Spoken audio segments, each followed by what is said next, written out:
नमस्कार मित्रांनो. ठरलं तर मग या मालिकेच्या आजच्या भागामध्ये आपण पाहणार आहोत की सायली खोबऱ्याच्या वड्या बनवते. तेव्हा अर्जुन येतो आणि कल्पना प्रतापची माफी मागतो. मी तुमच्याशी असं रुडलं बोलायला नको होतं, पण मम्मा तू प्रत्येक व्यक्ती कसं वागतो याच्याकडे प्लीज प्रॅक्टिकली बघ ना. आय नो की तू खूप इमोशनल आहे, पण तुला हे करावंच लागेल. तेव्हा सायली म्हणते की प्लीज आता हा विषय नको. हे बघा, मी तुम्हाला आवडतात म्हणून खोबऱ्याच्या वड्या केल्यात. तेव्हा अर्जुन खाण्याचा हट्ट करू लागतो. सायली म्हणते की नाही, अगोदर देवी आईला नैवेद्य तर ठेवू द्यात. तेव्हा प्रिया तिथं येते. हे सर्व पाहून ती मनातच म्हणते की एकीकडे रविराज आणि दुसरीकडे अर्जुन मला जिवंत गाडायला बसलेत आणि दुसरीकडे ही सायली सर्वांना खाऊ घालतीये. ती रागातच म्हणते, हे सगळं तुम्ही मुद्दाम करताय ना.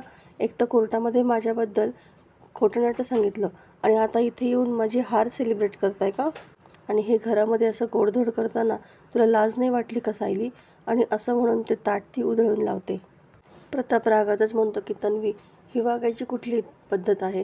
तेव्हा अश्विन पुन्हा तन्वीची बाजू घेऊ लागतो. तेव्हा प्रताप म्हणतो की मी अण्णाचा अपमान कधीच सहन करू शकत नाही, हे तुला माहिती आहे ना अश्विन. कारण कुठलंही असो, ही वागायची पद्धत नाही. प्रताप तन्वीला म्हणतो की तन्वी ताबडतोब त्या वड्या सगळ्या उचल. तन्वी रागातच म्हणते की तुम्हाला फक्त माझी चूक दिसते बाबा. अर्जुनला विचारा ना त्यांनी काय केलं. अर्जुन म्हणतो, काय केलंय मी? तुझा खरा चेहरा सर्वांसमोर आला म्हणून तू अशी तमाशे करशील का? कल्पना देखील म्हणते की तन्वी, कितीही राग आला ना तरीसुद्धा तो राग असा अण्णावरती काढायचा नसतो. प्रताप तिला पुन्हा जमिनीवर पडलेलं सगळं अन्न उचलायला लावतो, मात्र ती तशीच उभी असते. अश्विन म्हणतो, बाबा प्लीज तुम्ही शांत व्हा, आपण हे सगळं सॉर्ट आऊट करूयात. तन्वी तू प्लीज आतमध्ये जा. तन्वी पुन्हा म्हणते की अश्विन, सायली मुद्दाम हे करते. तेव्हा अश्विन तिच्यावरती ओरडूनच म्हणतो की तन्वी तू प्लीज आत जा. इथे सगळ्यांचा राग वाढवू नकोस, प्लीज आत जा. अश्विन तन्वीच्या वतीने सर्वांची माफी मागतो. 2 वर्षापूर्वी जे काही झालं ते नकळतपणे कोर्टामध्ये समोर आलं म्हणून ती अशी वागती. आणि तिने रविराज काकांना आणि मला सगळं पटवून सांगितले आणि आम्हाला ते पटले सुद्धा, असं तो सर्वांना सांगतो. अर्जुन म्हणतो की वा, कोर्टामध्ये जे काही झालं त्यानंतर ती मुलगी पुन्हा खोटं बोलली आणि तुम्हाला ते पटलं सुद्धा. अश्विन वड्या उचलायला लागतो, पण सायली म्हणते की तुम्ही प्रियाचा राग शांत करा, मी वड्या उचलते. अर्जुन म्हणतच म्हणतो की आता शेवटची नाटकं करून घेत तन्वी, कारण तुझा गेम आता संपत आलाय. आता इकडे प्रिया खोलीत येते आणि स्वतःशीच म्हणते की चारी बाजूनी कोंडली जाते असं वाटतंय मी. अर्जुनने माझ्या गळ्याभोवती फास आवळलाय आणि तो घट्ट होत चाललाय. आता या सगळ्यातून कशी निसटू मी आता?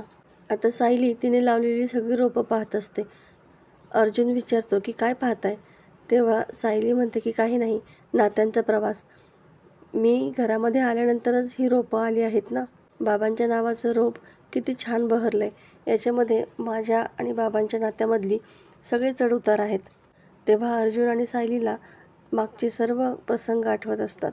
अर्जुन म्हणतो की तू जेव्हा ही रोपं लावली होतीस ना, तेव्हा असं वाटलं होतं की वेस्ट ऑफ टाईम. माझ्या घरातली लोकं कधीच तुझ्याशी नीट वागणार नाहीत. खूप हट्टी आहेत ती लोकं. सायली म्हणते, माझ्या माणसांना अजिबात हट्टी वगैरे म्हणायचं नाही हां.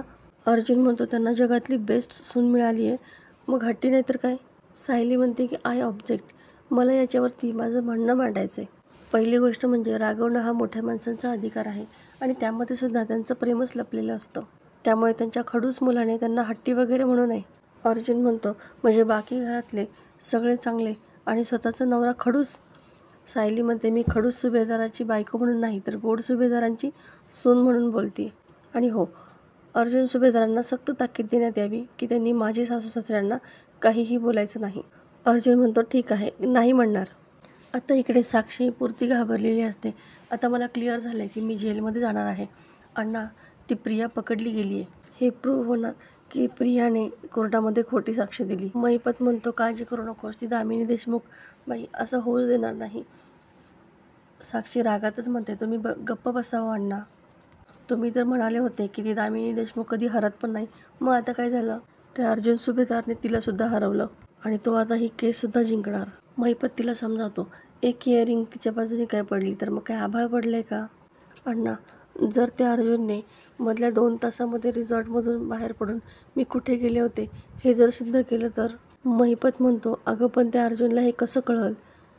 तेव्हा साक्षी म्हणते की माझी आणि प्रियाची मैत्री होती हे जसं कळालं ना तसंच. ती घाबरतच म्हणते की अण्णा, तो अर्जुन अजिबात मागे हटत नाही. तो खूप हुशार आहे हा. तो काहीही शोध लावू शकतो. मला फाशी होणार, मला दिसतंय ना. एक वेळेस फाशी झाली तर मी तिथल्या तिथे मरून तरी जाईल, पण त्यासाठी मला पुन्हा जेलमध्ये जावं लागणार. आणि अण्णा, मला जर जन्मठेप झाली तर? नाही नाही नाही, ते घाणेरड्या जेलमध्ये मला नाही जायचं. ते घाणेरडी माणसं, ते घाणेरडं जेवण, मला ते सगळं नको आहे. खरं सांगते मी, मला ते सगळं नको आहे. ती खूप पॅनिक झालेली असते. महिपत तिला शांत करतो. असं काहीही होणार नाही. वाघाचा बछडा आहेस तू, असं घाबरायचं नाही. साक्षी घाबरतच म्हणते की नाही, मी जेलमध्येच मरणार, त्या जेलमध्येच मी कुजत राहणार. महिपत म्हणतो, त्याआधी तुझा हा बाप अख्ख्या जगाला आग लावून टाकीन. मग त्या आगीमध्ये फक्त अर्जुन सुभेदारची फॅमिली नाही, तर त्या दामिनी देशमुखसुद्धा जळून जाणार. 113%. आता दुसऱ्या दिवशी सकाळी अर्जुनने सायलीसाठी एक चिठ्ठी लिहून ठेवलेली असते. सायली ती वाचते. हा आरसा जितका खरा आहे त्याहून खरं आणि निर्मळ तुझं हसू, अशी छान स्माईल करत राहा. आणि त्यामध्ये एक हिंट पण दिलेली असते. याचा आधार घेऊन मी अनेक केस जिंकतो, पण तुझ्यासमोर आलं की सगळं लॉजिक विसरतो. आणि सायली विचार करू लागते. मग तिला आठवतं की कायद्याची पुस्तकं. ती पुन्हा पुस्तकं उचकायला लागते. त्या ठिकाणी पुन्हा एक चिठ्ठी असते. दुसऱ्या चिठ्ठीत लिहिलेलं असतं की मी आजवर खूप पुस्तकं वाचलीत, टफ प्रश्नांची उत्तरं दिलीत, पण जेव्हा तुझ्याकडे पाहतो मला कळतच नाही की कोणी इतकं सुंदर कसं असू शकतं. पण तुझी स्माईल पाहिली की माझंच मला उत्तर मिळतं. त्यानंतर पुन्हा एक क्ल्यू दिलेला असतो. तुझ्या दिवसाची सुरुवात होते आणि माझ्या दिवसाची सुरुवात होते कॉफीने. सायली म्हणते, माझ्या दिवसाची सुरुवात तर चहाने होते. म्हणजे पुढची चिठ्ठी चहाच्या डब्याजवळ आहे, स्वयंपाकघरामध्ये. सायली धावतच किचनमध्ये जाते. आता इकडे प्रिया ऑनलाईन शॉपिंग करत असते. ती स्वतःशीच म्हणते की सकाळपासून हा 6वा ड्रेस मी ऑनलाईन शॉपिंग करते. असंच जर करत राहिले ना तर मी अर्जुनमुळे मी जेलमध्ये तर जाईलच, पण हे असं शॉपिंग करत राहिले तर लवकरच कंगाल पण होईल. आणि हे असं खाऊन खाऊन जाडही होईल मी.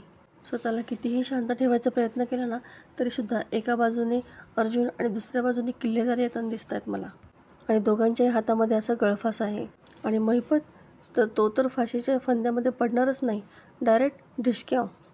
ती घाबरतच म्हणते की मी महिपत, किल्लेदार आणि महिपतच्या हातात लागणारच नाही. त्यांना सगळ्यांना कळायच्या अगोदर मी कुठेतरी पळून जाईन. पण कुठे पळून जाऊ? देशाच्या बाहेर जाते, देशच सोडून देते हा. इकडे सायली किचनमध्ये पुढची चिठ्ठी पाहते. त्यामध्ये लिहिलेलं असतं की मधुभाऊंच्या उपकारांची परतफेड मी करू शकत नाही, कारण त्यांनी इतकी मौल्यवान व्यक्ती मला दिली. आता या उपकारांचा हिशोब कसा ठेवायचा? सायली विचार करत असते. अर्जुन लपून तिला पाहतो आणि मनातच विचार करतो की पुढचा क्ल्यू हिला समजला नाही आहे का? मग ही इथेच का उभी आहे? तेव्हा तो सायलीकडे जातो आणि म्हणतो की बायको, मान्य कर की तू हा गेम हरली आहेस.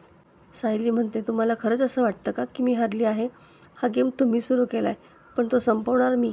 अर्जुन म्हणतो, मग दुसरा क्लू मिळाला तरीसुद्धा तू अजून इथेच का उभी आहेस? तुला कळालं नाही ना क्लू, राईट? सायली म्हणते की मधुभाऊ, परतफेड, हिशोब म्हणजे मधुभाऊंची डायरी ना?